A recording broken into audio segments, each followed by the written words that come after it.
My name is Dan Solomon, and I am from Austin, Texas. And I do spoken word. What that means is that people in Monroe, Louisiana fucking hate me. Has anyone here ever been to Monroe, Louisiana? Alright, I'm going to take your enthusiasm as a no. My first ever tour was in June, and I was opening for a hardcore band from Austin called the Malcontent Party. They're good friends of mine. They called me up and said, Dan, we're going on tour for 2 weeks in June, and we want you to open for us up the East Coast. Do you want to go? And I said, yes, that is exactly what I want to do. They said, great, get in the van, because we're going to go to Monroe. And we picked Monroe as our first destination because someone there had heard of us. And when you're really, really obscure and someone says, hey, you got to come to our town and play, you go. Because it means that someone will be there. And that is not always a guarantee. So we went to Monroe, Louisiana, very excited to be doing the first show of our first tour. And we get there, and I'm expecting to see like 5 people in some little coffee shop in Monroe who are gonna clap politely when I stop talking. And that'll be it. And that's cool. That's all I really want. I get there, and instead, there are 100 15-year-old boys in this place. And I think, hell yeah, I'm in Metallica. And so I go up and I grab the mic when it's time for me to do my thing, and I go into it. And I'm looking at all the kids, and I'm feeling good. And I'm looking at the kids are looking at me. I'm feeling good until I'm looking at the kids looking at me, and I realize that they're looking at me like I'm made out of cancer. And I'm trying to figure out why this is, why I'm getting the eye from all these people in Monroe, Louisiana, but I don't care. First show, first tour, they're not going to screw me up. So I just go for it. And I'm up there for about 90 seconds, and at that point I acquire 4 hecklers. And not witty hecklers, not like, hey, I'm going to try and amuse my friends by offering a counterpoint to what that guy with the microphone just said. No, I have 4 15-year-old boys all screaming, fuck you, at me. And it sort of rattles me, but I'm not going to let them know that, because I've had fuck you yelled at me before. You all have. I went to public school, some guy in the hallway elbows me, calls me a fag, I turn around, he screams fuck you. No big deal, just roll it off. So I decide to do that. That lasts for about another 30 seconds. 30 seconds later, someone in the crowd decides that this isn't really fair. Dan on stage, he's got a microphone. None of his friends have microphones. How can we level the playing field? Cool, because I have a loud voice and I can project if I have to. So I'm just going to keep going, because there's no way these 15-year-olds in Monroe, Louisiana are going to screw me up, not on the first show of my first tour. So I'm going for it, and that lasts for about another 30 seconds. 30 seconds later, the guitarist for the headlining band of the night, Monroe's equivalent to U2, he plugs his guitar into his amp and starts feeding back wildly to completely drown me out. And at that point, as much as I hate to admit it, I know when I'm beat, so I walk off the stage, say thank you, good night, Monroe, and suddenly, I have a new mission. I am no longer a touring spoken word artist here to bring poetry and words to the good people of Monroe. No, I am on tour for one reason and one reason only: to get into a fight with a 15-year-old boy. So I start stalking through the crowd looking for a 15-year-old boy to fight me. And I'm going up to all these kids and I'm using all these bullshit words I didn't even know were in my vocabulary. I'm going up to 15-year-olds saying, come on, who wants some? Which one of you wants some of the poet? And they're all like, none of us, dude, because I'm this weird 24-year-old trying to goad a 15-year-old into fighting him. I am trying to, I'm not quite at the point yet where I'm going to sucker punch a 15-year-old from behind, but I want to pick one up by the legs and start swinging his limp body around so I can beat the other 15-year-olds with it. That's the point I'm at. And none of them want to go for it, and I'm not going to jump one, so I say, okay, fine.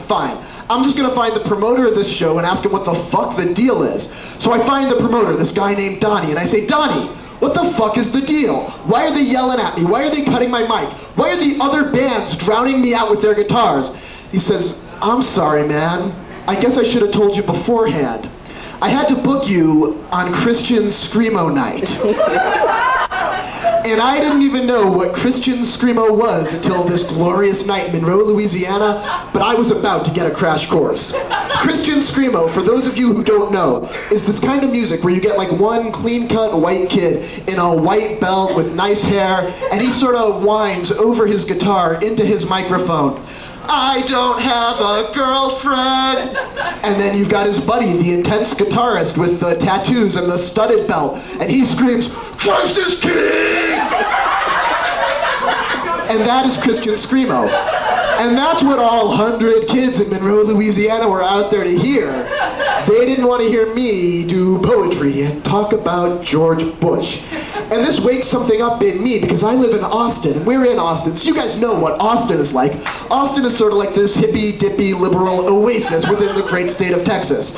And so because I'm surrounded all the time by like-minded people in our little land of fairies and elves, I forget that in the rest of the country, the elves shoot BBs at the fairies' wings, and the fairies call the elves pointy-eared faggots. And so it sort of wakes me up a little bit, because things that in Austin are ridiculous are very, very respected. Like when George Bush went on the news and said that he was going to put a man on Mars, in Austin everybody said, boy, that's dumb, because everybody in Africa is dying of AIDS. Maybe we should spend some of that money trying to fix Earth problems first.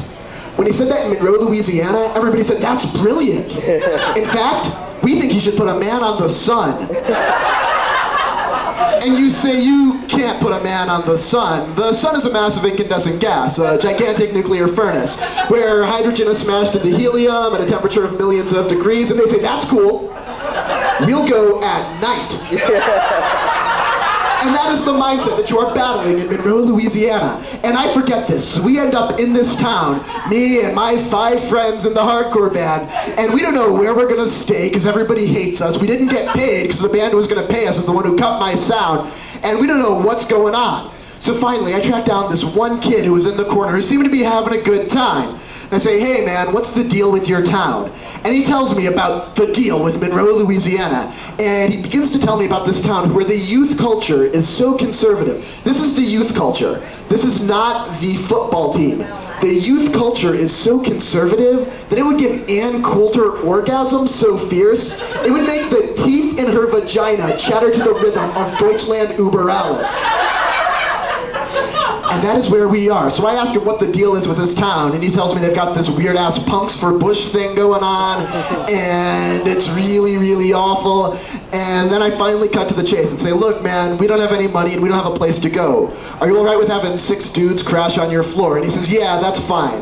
And I can tell he was the cool kid in town because he's got long hair and he's wearing a red t-shirt with the word straight edge across the chest. And he says, that's cool, you can totally come stay with me, but first, I have a question for you.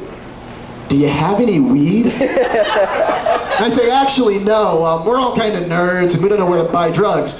But aren't you straight edge anyway? You're wearing the shirt. And he says, no, man. This is just the kind of shit that I have to wear to fit in around here. And that is how fucked up Monroe, Louisiana is. So a lot of the things that I do, I can't do in Monroe, Louisiana. Like I do spoken word, which means that I get to tell stories like this, and also that I do poetry.